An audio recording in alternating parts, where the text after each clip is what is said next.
Hello and welcome to the Grand Line Review, your source for everything One Piece, and today we are here with a very unscheduled video because opening 23 has been revealed, which is Dreamin On, and I have thoughts. Many thoughts. Some good, some bad. And since this channel very much acts as my One Piece thought dump, well then that means that you are lucky enough to get / unlucky enough to be subjected to hearing them. And I should say immediately that this opening has a lot going for it, which does surprise me, because when I saw a preview for it a couple of weeks ago or so now, I felt that it would be another pretty meh One Piece opening, which does occur roughly every 2 to 3 openings, or one that just doesn't particularly strike me anyway. But to be fair, it was a fairly low quality preview, which might be part of the big reason why I think I was, for the most part, kind of blown away by Dreaming On. And if you were also blown away, then please do let me know by subscribing to the Grand Line Review for regular One Piece content uploaded straight into your YouTube feed. And if you disliked or just plain hated Dreaming On, then please do let me know by subscribing to the Grand Line Review for regular One Piece content uploaded straight into your YouTube feed. And we'll see whose opinion prevails. There are definitely issues with Dreaming On though, such as the fact that this opening spoils quite possibly the entire next year's worth of episodes, and in fact it spoils content that this anime opening might not even get around to covering. And it also follows the terrible example that was set by Over the Top with the opening filler, which is just pure evil genius from Toei. Like, say what you want about how annoying it is, but you have to admit that this company has single-handedly managed to innovate the entire concept of filler. And at a certain point, you just need to respect the hustle. We'll get into both of those things in a bit though, because I do want to start with some positives, and a big one would be the song itself, because I think I really like it. This is the sort of song that appeals to me because it is super high energy, and the sort of music that I can see myself going running to. That is something I also really enjoyed about Over the Top, Superpowers, and even Hope. So this last batch of openings has really hit me right in the musical feels. What I will say in strong favor of Dreaming On though, is that I enjoyed the song the very first time I heard it, which is very rare for me, I must emphasize that. With every opening I just mentioned, which I do now love, I was not sold at all musically the first few times I heard them, especially Superpowers. Man, I thought that was like the cringiest crap I'd ever heard. But after rewatching it a few times, it hooked me something shocking, and I will now sing the praises of Superpowers for the rest of my days. And I think that Dreaming On for me is going to have a solid place for a very long time, because I've only listened to it a handful of times at this point, but I already love it. So solid song, very solid song in my opinion. And when it comes to animation, that is also nothing short of superb. There was some serious effort put into like 90% of this opening that makes it a sheer pleasure to watch. I especially love seeing all of the Straw Hats in the very beginning in their various Wano raid outfits launching towards the camera. That's a technique that has been used a lot before, specifically in One Piece openings, but it works especially well with the attention to detail when it comes to the fluidity of movement. And in general, there's a lot that serves this opening well artistically, one of which being the sheer mastery of color on full display throughout. Everything about the use of color in opening 23 feels very cohesive, and I'd like to single out the shot of Big Mom, Kaido, and Orochi as an example. Pink, blue, and green, all vibrant and very nicely neon. The pink and blue contrast each other, but in combination, they are also able to form a contrasting background to Orochi's green. And there are some other great examples as well, like the orange and purple hue placed across Kinemon in that one shot, and I really do enjoy stuff like this, because it sounds really basic, but color is super easy to mess up. I do it all the time in YouTube thumbnails, so good job to Dreaming On all around with that. But now let's move on to some more controversial-ish stuff, which to be fair, none of this should be unexpected, not at this point anyway. But this opening has an incredible amount of very striking spoilers. In one case, a literally striking spoiler in it. And look, if you're an anime only watcher and you don't want to hear about this sort of stuff, then here is your fair warning to click on another one of my fantastic videos. But I won't be speaking about anything that we did not quite blatantly see in this opening. So don't accuse me of spoilers if you choose to proceed. And I would say that there were 3, maybe 4 very major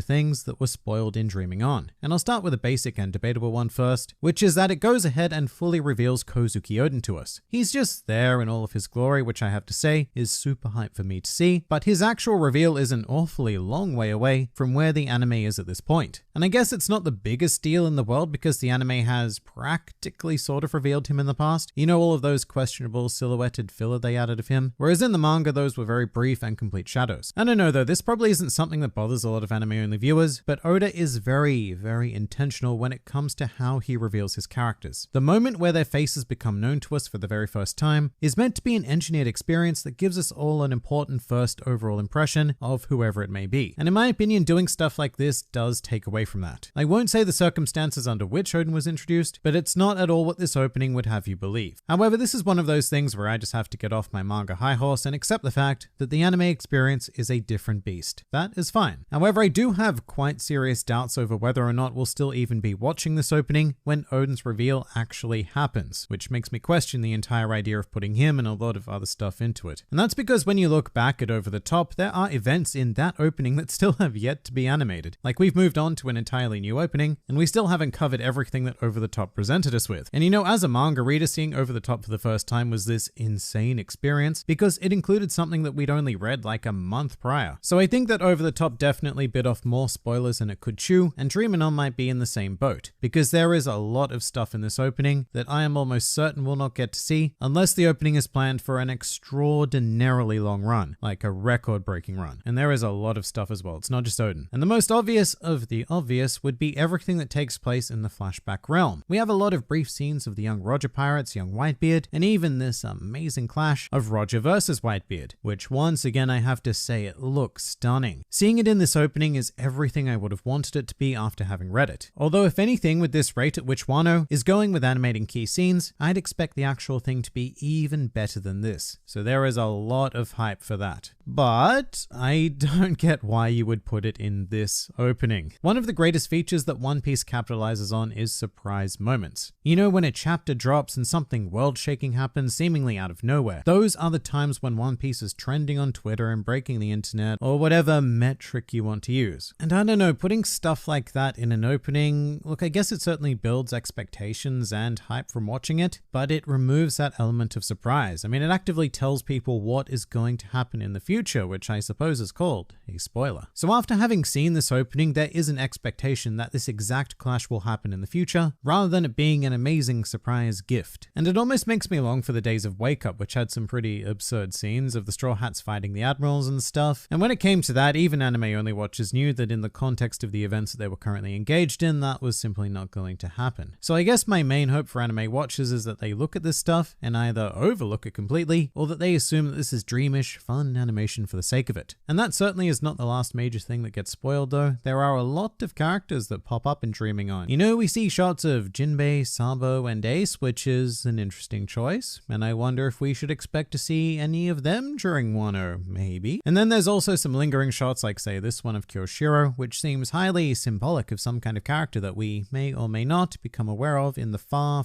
and I mean far future. And have I mentioned the word future enough yet? This opening is actually madness. Because to a manga reader, it almost feels like we've skipped an entire opening. All of this cool stuff should be in opening 24, you know, whenever that happens, because I feel very strongly that we are not going to get too far into Act 3 or even into Act 3 at all while this opening is still playing, which is where all of these events just so happen to take place. And so I guess there's a silver lining in that, because here's the really good thing about Dreaming On when it comes to spoilers. It doesn't actually spoil much for the remainder of Act 2. So every episode that you're going to see for the rest of the year at least will have nothing to do with this opening. So in a very weird way, having seen all of this will make a lot of the Act 2 events a pretty massive surprise, which as we've established, I do like indeed. But it does come at the cost of blowing the surprise later down the line. And it's setting a very dangerous trend of openings covering events that its actual episodes won't touch on, which did begin with Over the Top. And you know, something else that began with Over the Top is something that I quite frankly just utterly despise, which is that entire 20-second segment of showing scenes from the very episode that you, the viewer, are about to watch anyway. And hate is a strong word, which is why I'm choosing to use it. I hate everything about this. Firstly, because it's filler. It's a device implemented to save time, money, and energy on animation costs to produce a 2-minute opening. And that's because the openings need to be 2 minutes, which is still far too long, all as a result of Toei ditching the entire concept of endings a long time ago. So what we have now is a montage of scenes that tend to give away every big moment of the episode that you are about to see, which is in and of itself a sort of series of micro spoilers. It's almost as if Toei does not want their viewers to be surprised in any way, shape, or form with the anime experience. You need to go into it knowing exactly what is about to happen. But what I really don't like about this segment is purely musical. They choose to place this montage during the chorus of the song, the chorus. You know, the point at which the music is at its peak, and in this song for me, it achieves a pretty damn incredible head-banging peak. I actually can't wait to listen to it again after I finish recording this. But during that time when the music is at its strongest, fastest, and most climactic, the scenes that are coupled with it